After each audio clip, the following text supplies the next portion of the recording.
आज Doubtnut app download करें। Doubtnut पर अपने सभी गणित, रसायन विज्ञान, भौतिक विज्ञान और जीव विज्ञान के डाउट्स का करो सफाया। बस प्रश्न की फोटो खींचो, एक ही प्रश्न को क्रॉप करो और तुरंत वीडियो सोल्यूशन पाओ। अभी डाउनलोड करें। नमस्कार दोस्तों, दिया गया प्रश्न है, एक क्षण चुंबक h ऊंचाई से धात्विक रिंग में से गिरता है तो क्या यह इसका त्वरण g जो है वह होगा? अपने उत्तर का कारण बताइए। और बोला है कि क्या होगा यदि उपरोक्त रिंग को काट दिया जाए ताकि इसका पूरा लूप ना बने। तो जो कि दोस्तों अगर एक क्षण चुंबक h ऊंचाई से धात्विक रिंग में से गिरता है तो उपरोक्त चित्र में क्या प्रदर्शित है? एक धात्विक रिंग प्रदर्शित है। ठीक है, तो अगर ये हमारी धात्विक रिंग है तो होगा क्या कि जब यह क्षण चुंबक ऊपर से नीचे की ओर गिरता है तो यहाँ पर दोस्तों होती है चुंबकीय क्षेत्र रेखाएं।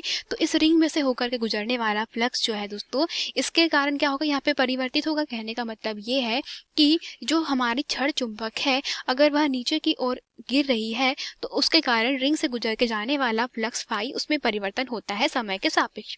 तो फैराडे के विद्युत चुंबकीय प्रेरण के नियम के अनुसार यहाँ पर विद्युत वाहक बल प्रेरित होगा और लेंज के नियम के अनुसार क्या होगा दोस्तों, जैसे ही यह चुंबक धात्विक रिंग के पास में आएगी तो चूंकि यहाँ पर क्या हो रहा है दोस्तों, यहाँ पर एन ध्रुव है चुंबक का, वो परास्त में आ रहा है तो यहाँ पे वामावर्त दिशा में धारा प्रेरित हो जाती है। तो लेंज के नियम के अनुसार क्या हो जाएगा, यहाँ पर दोस्तों धारा भी जो है वह प्रेरित हो जाएगी। अतः हम कहेंगे कि जो लेंज के नियम है उनने बोला था कि दोस्तों जब भी आप किसी क्षण चुंबक को किसी धात्विक रिंग के पास में लेकर के आते हैं तो उपरोक्त चित्र में आप देख सकते हैं यहाँ पर कि ये कोई क्षण चुंबक है और उसके पास में आप क्या कर रहे हैं, एक धात्विक रिंग के पास में लेकर आएंगे तो यहाँ पे फ्लक्स में क्या होता है दोस्तों, परिवर्तन होता है। तो इसके कारण यहाँ पर हमारी जो रिंग होती है उसका एन जिस ध्रुव को आसपास में लेकर आते हैं तो वह ध्रुव प्रेरित हो जाता है और इसके कारण एक प्रतिकर्षण बल जो है वो कार्य करता है और इस प्रतिकर्षण बल के विरुद्ध में जो किया गया कार्य है वो क्या करता है दोस्तों, धारा के रूप में इस रिंग में से प्रवाहित होने लगता है।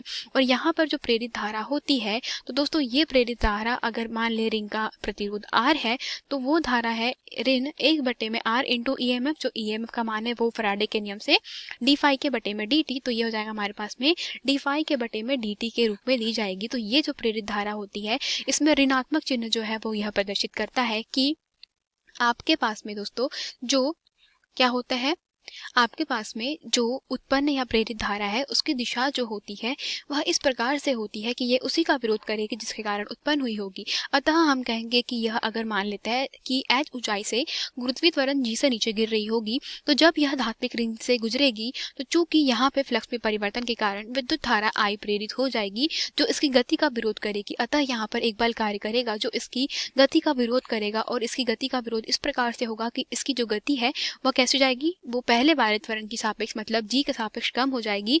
अतः हम कहेंगे कि इसका त्वरण दोस्तों अब g नहीं रहेगा, अब g से क्या हो जाएगा, g से कम हो जाएगा। अतः पहले वाले में g से हमारा जो त्वरण है उसका वैल्यू कम हो गया है।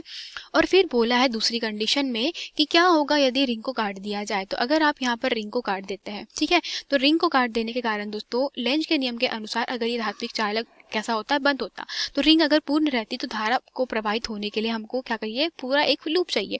अगर यह दोस्तों रिंग जो है उसको आप काट देंगे तो रिंग एक खुले परिपथ की भांति व्यवहार करेगी। तात्पर्य यह है कि यह रिंग दोस्तों एक खुले परिपथ की भांति मतलब इस प्रकार से व्यवहार करेगी।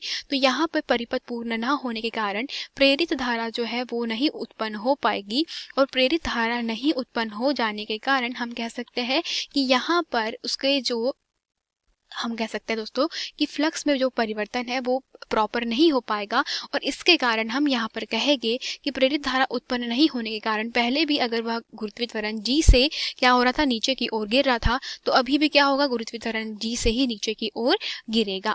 ठीक है, तो यही हमारे प्रश्न का उत्तर है। धन्यवाद। कक्षा 6 से 12वीं से लेकर नीट, IIT, JEE वो एडवांस के लेवल तक 1 करोड़ से ज्यादा छात्रों का भरोसा। आज ही डाउनलोड करें डाउटनेट ऐप या व्हाट्सएप करें अपने सारे डाउट्स 8400 400 400 पर।